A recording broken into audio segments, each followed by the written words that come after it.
بسم اللہ الرحمن الرحیم۔ ڈیئر اسٹوڈنٹس، آج کا ہمارا موضوع سبق نمبر 2 جو ہے مرزا غالب کے عادات و خصائل، اس کے مصنف کے بارے میں ہم پڑھیں گے۔ آپ کو پتہ ہے کہ مصنف سے پاسٹ پیپر میں کوسچنز آئے ہیں، اس کا مطلب ہے آئندہ بھی آئیں گے۔ آئیے ہم دیکھتے ہیں اس کے مصنف جو ہے وہ مولانا الطاف حسین حالی ہیں۔ مولانا الطاف حسین حالی کی جو پیدائش ہے وہ 1837 کی ہے اور ان کی وفات 1914 کی ہے۔ تو 1837 سے 1914 تک۔ اب آگے ہے کہ مولانا الطاف حسین حالی یہ پانی پت میں پیدا ہوئے تھے۔ یہ پنائی پت نہیں ہے، پانی پت ہے، واٹر لو کی وار جہاں ہوئی تھی پانی پت کی۔ تو یہ پہلے آپ نے یاد رکھنا، حالی کہاں پیدا ہوئے تھے؟ پانی پت میں۔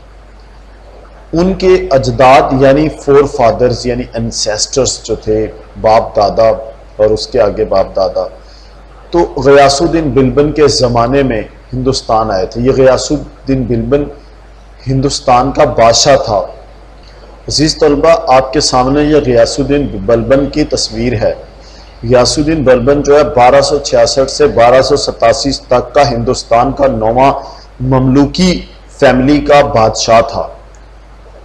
غیاث الدین بلبن تھے۔ اس کے زمانے میں مولانا الطاف حسین حالی جو تھے، ان کے اجداد ہندوستان میں آئے تھے۔ مولانا الطاف حسین حالی کے جو اجداد تھے ہندوستان کب آئے تھے؟ غیاث الدین بلبن کے زمانے میں۔ اس کے بعد ہے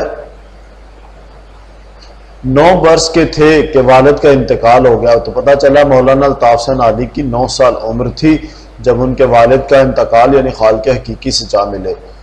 بھائیوں نے پرورش کی، تعلیم کی تکمیل دہلی کے عالموں کی صحبت میں۔ تعلیم کہاں سے ہوئی؟ دہلی سے، اور یہ دہلی کے عالم تھے، اسکالرز تھے، ٹھیک ہے، مذہبی اسکالر۔ غالب اور شفتہ کی صحبت سے۔ شفتہ عزیز طلبہ جو ہیں وہ نواب، یہ مصطفیٰ خان شاعر تھے غالب کے زمانے میں، تو ان کا نام ہے، ٹھیک ہے، یعنی مصطفیٰ خان شفتہ۔ اور غالب کے انتقال کے بعد یہ لاہور میں آ گئے اور یہاں پنجاب بک ڈپو میں ملازمت کر لی، PTB میں، جس کی کتابیں آپ پڑھتے ہیں۔ یہی وہ انگریزی ادبیات سے متعارف ہوئے۔ یہاں انہیں انگریزی ادبیات یعنی انگریزی لٹریچر، انگلش لٹریچر سے ان کا تعارف ہوا۔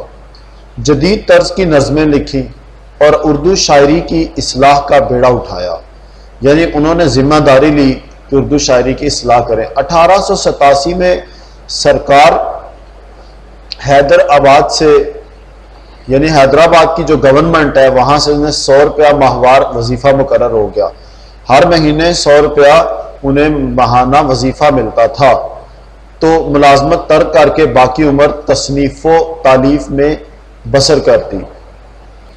عزیز طلبہ، آپ کو پتہ ہے تصنیف تو ہوتا ہے رائٹنگ، تالیف کیا ہوتی ہے؟ کمپائلیشن، کمپائل کرنا، کلیئر، ریٹن مٹیریل کو اکٹھا کرنا، بک کی فارم میں دینا، مختلف ریسورسز سے اکٹھا کر کے۔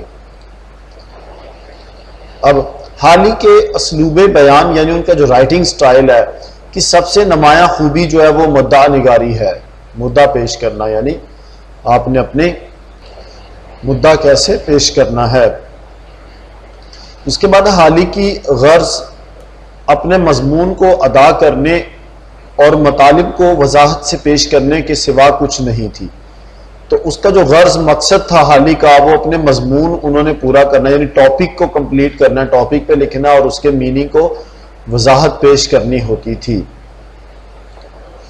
ان کی نثری تحریروں میں اعتدال و توازن یعنی ماڈریشن ہے، کلیئر، اور توازن ایک بیلنس ہے کہ خاص خیال رکھا جاتا ہے۔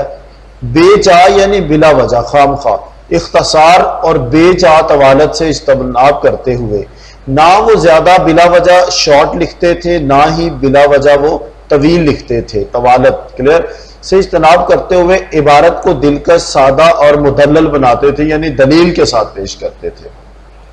تو ان چیزوں میں حالی اپنی مثال آپ ہیں، یعنی عبارت کی دلکشی، سادگی اور مدلل میں۔ وہ ہر بات کو سنجیدگی اور عقلیت کے ترازو میں تولتے تھے، یعنی وہ بات معقول ہونی چاہیے، ریزنیبل ہونی چاہیے، کلیئر، ایسے نہیں ہونا چاہیے کہ ہاتھی جو تھے وہ نماز پڑھ رہے تھے، یا یوں کہیں کہ ہاتھی تاش کھیل رہے تھے، تو عقل کو جو بات سمجھ آئے، اور تخیل اور جذبات سے دور رہتے تھے، یعنی امیجینیشن جو پوئٹس یوز کرتے ہیں اور ایموشن ان سے دور رہتے ہوئے اپنے خیالات اور حقائق کو قاری تک پہنچانے کی کوشش کرتے تھے، وہ چاہتے تھے کہ اپنے آئیڈیاز پہنچ جائیں. کلیئر؟ یہی وجہ ہے کہ رشید احمد صدیقی نے حالی کی نثری اسلوب کو یعنی نثری جو سٹائل ہے اردو نثر کا معیاری اسلوب قرار دیا ہے. بیسٹ جو standard mode of writing Urdu نثر کا وہ حالی کا ہے. آگے چلتے ہیں. وہ سوانح نگار یعنی بایوگرافر تھے، زندگی لکھتے تھے، ٹھیک ہے، لوگوں کی زندگیوں پہ. مضمون نگار بھی تھے اور نقاد یعنی کریٹک ہیں. سر سید کے قریبی اور با اعتماد ساتھیوں میں تھے. اب پتہ چلا کہ سر سید کے ایک تو وہ قریبی ساتھی تھے اور با اعتماد ٹرسٹ وردی بھی تھے. ان کی مشہور کتابوں میں حیات جاوید، اب یہ یاد رکھنا ہے، یہ پیپر میں آئے گا، یادگار غالب، حیات سعدی، مقدمہ شعر و شاعری اور مد و جزر اسلام، یہ one of the best books ہے، میری فیوریٹ بھی ہے. مد و جزر اسلام شامل ہیں. آخر الذکر کتاب مسدس حالی ہے کہ نام سے بے حد مقبول ہوئی. تو یہ بھی ایک بہت زبردست کتاب ہے. سر سید احمد خان نے کہا کہ قبر میں اگر فرشتے پوچھیں گے کیا لائے ہو تو میں کہوں گا مسدس حالی لے کے آیا ہوں. اوکے ہو گیا.